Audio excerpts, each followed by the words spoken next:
What's up, y'all? It's LakerFan here. As I was about to title today's video, we're here to showcase the #1 shooting guard build you can make in NBA 2K24 for Comp Pro-Am. So, as you can see, we have two versions listed, and they're both the exact same height, weight, wingspan. It's just a modification of how to upgrade the build, one being more investment into the mid-range and perimeter defense, the other being invested into a little bit of dunk to be able to be a cutter, and then also for your own attacks to the hoop if you have the ball in your hand as the shooting guard, playing as if you are the point, pretty much. But anyway, we're gonna get straight into this. I hope y'all enjoy. If you do, feel free to drop a like, sub if you're new to noties, all that good stuff, and like always, try to 1 to 2,000 likes. So again, they're both going to be the same height, weight, wingspan, so no need to really clarify that. The only reason that I am going with a 6'8 wingspan on a build like this, though, is I'm comfortable with that 97 mid-range. Now, at 98, you get Hoff Deadeye, but with the investment that it costs, I don't think it's quite worth, and you're going to get a lot out of it in terms of what you can invest more back into your perimeter defense, and as you can see, it's looking elite on that end as well. But we don't have dunk on this build. Now, mind you, if you were to go down 1 tick on the wingspan, that would allow you to get that 98 mid-range.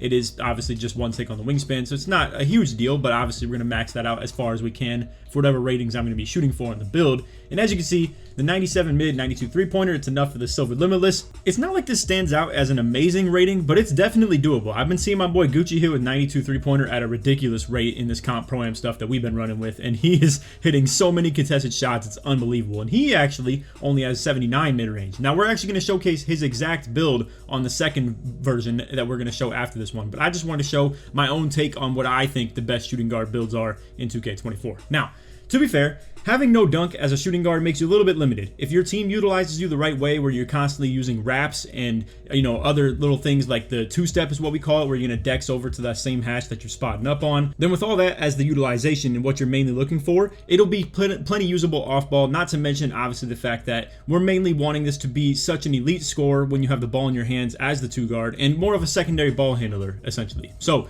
as you can see, pass hack, not an amazing investment, and, you know, offensively, we're not really going super over the top. This is still 86 ball handle for the Kimba escape moves, and then 83 ball handle for the Jamal Murray behind the back, not to mention the badges that you get along the way. Not even really a big deal in what we're mainly talking about, but enough to still get those SIGs that we really want on a build like this. And also, once again, I gotta mention the fact that you're 6'6", it's so crazy how good that Tracy McGrady base is, and it's what everybody's running if you're comp at like anything that's a wing. Some people are even running point guards at 6'6" just so that they can get that jump shot. And I definitely recommend you guys look into that T-Mac base for sure. But anyway, besides that, 75 speed with ball to be able to get blow by, speed booster, and mid and hyperdrive on silver, as you can see. And then for the defense, we have 94 perimeter defense. This is a heavy investment into this stuff, and you're going to be an elite defensive option as far as being the two guard. This is the type of stuff where if you're playing hash D with this, because if you guys are a little bit new to how Comp Pro-Am works and you're maybe making a build like this in an attempt to try and get into the Comp Pro-Am community, what you're going to be doing as a shooting guard is you're going to be playing as the secondary ball handler on offense, but then you're also going to be guarding the other team's secondary ball handler on defense. It's the only position on the court that guards the exact same position as itself. Point guards guard locks, locks guard point guards, power forwards guard centers, centers guard power forwards. It's literally like a four-man crosser between the other four positions, but shooting guards guard each other. So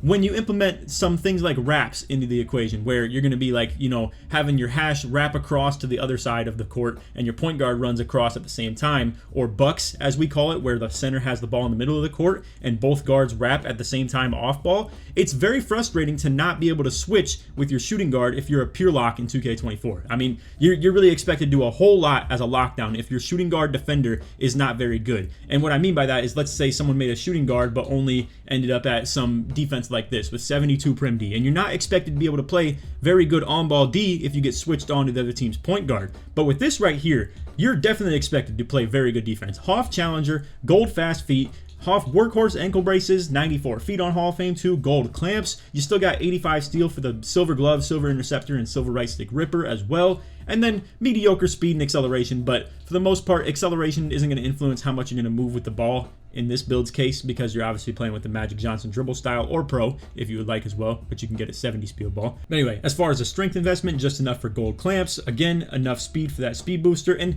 you debatably could try and get a little bit more speed on a build like this. If you aren't someone that wants to invest this high in the mid-range, you can definitely look into the type of build that we're showing with Gucci's right here in just a second. But again, 99 stamina, in this case, we want that because it's, you know, enough prim D to get that 94 feet in Hoff workhorse. But besides that, like I said, the whole build's intention is to to be good secondary ball handler, good scorer, elite scorer for that matter, with a great mid-range and three-point obviously as well. Good enough ball handler to be able to create with the 2 guards on you, and obviously you're not trying to go at a pure lock when it comes to playing with a build like this, but it should still be capable in some sense. You just got to be careful with how you're dribbling on those 99 steal builds, obviously. But anyway, again, the perimeter defense is elite on this as well. So as far as the title that you're going to get on, it's 2-way sharpshooter. This build right here, 2-way 3-point shot hunter. So this is more ball handle investment and more dunk investment, but as you can see, significantly less mid-range and a little bit less prim D, but more steal. Also, if you guys didn't know, I'm pairing up with the NBA 2K Lab this year, so you can use code LAKER for 20% off at checkout at their website. That's NBA2KLab.com. On this website is all types of really good statistical jump shot information. You can also test the jumpers on their website too. Plug the controller straight into your phone or to your PC. You can get early, green, late. It'll tell you where you need to adjust on that jump shot. Or if you don't know what jumper you want to run, you just go to their jump shot recommender. You punch in your height, the jump shot rating that you're working with, and then based on the milliseconds of timing that you get, it'll recommend you a jump shot. So again, if you want to use code LAKER for 20% off at checkout, that's NBA2KLab.com. Appreciate you guys, and we'll get back to the video. So we have a very intriguing kind of dynamic when it comes to the 2 builds that I'm showcasing in today's video, because the first one is mainly centered around getting that Hall of Fame challenger and, you know, pretty much one level up on all of these defensive badges. Like workhorse, ankle braces, 94 feet are all 1 level higher. Same with clamps, challenger, and even fast feet for that matter too. So the difference between 89 prim D and 94 is pretty significant. And don't sleep on how expensive the investment of that perimeter defense is. As you can see, we can drop the steal from 91 to 85, but you're only going to be able to upgrade the perimeter defense by 2, and it's because it forces your defensive rebound into your defense up as well. So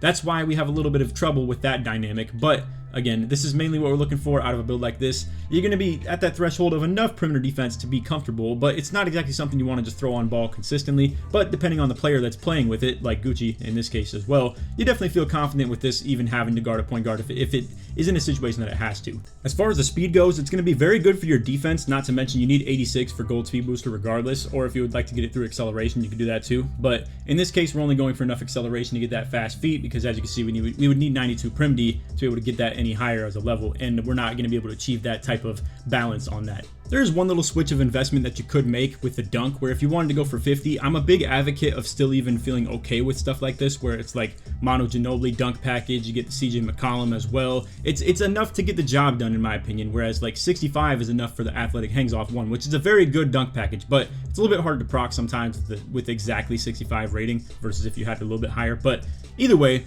you know, I still justify the 65 dunk for sure if you want to invest into it, but with dropping that driving dunk and maybe let's say taking that mid-range down a little tad bit, you're gonna be able to get that perimeter D to 94 like we were showing earlier. And obviously this is the type of investment that I'm talking about, where if you're okay with swapping out that steal, if you wanted something similar to the build that we just showcased the last one. To be fair though, this is starting to get very similar. It's just, as you can see, the investment of putting a dunk into the build, right, getting a 50 dunk, the difference between having that and not is pretty much just a ridiculous amount of mid-range. Like as you can see, the difference between 25 and 50 dunk is literally like from 77 mid-range to 88, and that's a pretty big deal. And then besides that, the only types of different investments that you have on a build like this at this point now would be the ball handle and speed are a little bit higher. I would even say a good bit higher, between 86 to 92, and then from 81 speed to 87. But that's the difference between like your solid mid-range or not. So I don't know if midi is exactly worth going for, just if you're going for the 84 rating to get like a badge point or something like that. I think what you really want to do is put it to a really elite level if you're trying to get a lot of these badges upgraded like what we had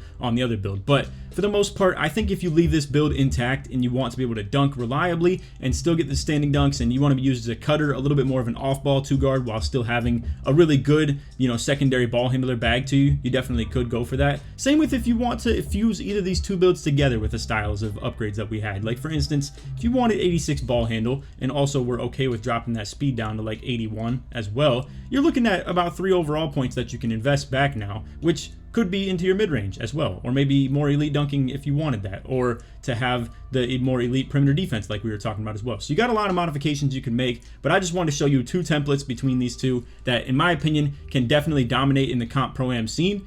Anyway, that's all for the video. I hope you all enjoyed. If you did, feel free to drop a like, sub if you're new to noties, all good stuff, and like always, tries 1 to 2,000 likes. And if you made it to the end of the video, put 6-6, or you could just put MIDI in the comments. George Porch mail right through. Appreciate you guys watching. The last video that we'll have to upload on this series is going to be the power forward one, so we'll have that next. But if you want to check out these lock builds that I showcased right here, between the 6'7 and the 6'8, or the point guard builds like the 6'4 and the 6'6 that we had displayed right there, or the center build that we displayed that I actually am probably going to make a build video on soon, because I am going to make something very similar to this. 7 foot with the max wingspan. I know you probably were thinking like Laker, you would literally have a build that's built like that, but the investment of the ratings is definitely different in terms of this versus my day one center build. But anyway, that's all video. Appreciate you guys watching. None of that. Titties, man. Peace.